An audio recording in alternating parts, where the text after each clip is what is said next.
Yusuf'un yolunda kuyuda ölmekten korkmayız elhamdülillah.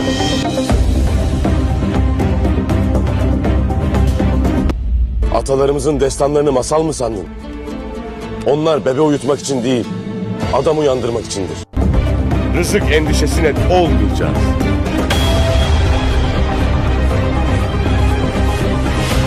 Hak için haktan gayrı bir yola düşmeyeceğiz. Kan akar, sulh yolunu bulur.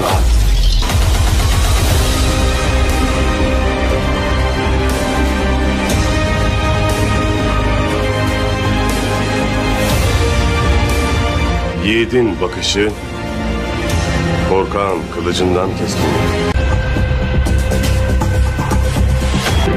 Cenk ölünce kaybedilmez. Cenk, düşmanlarımıza benzediğimizde kaybedilir.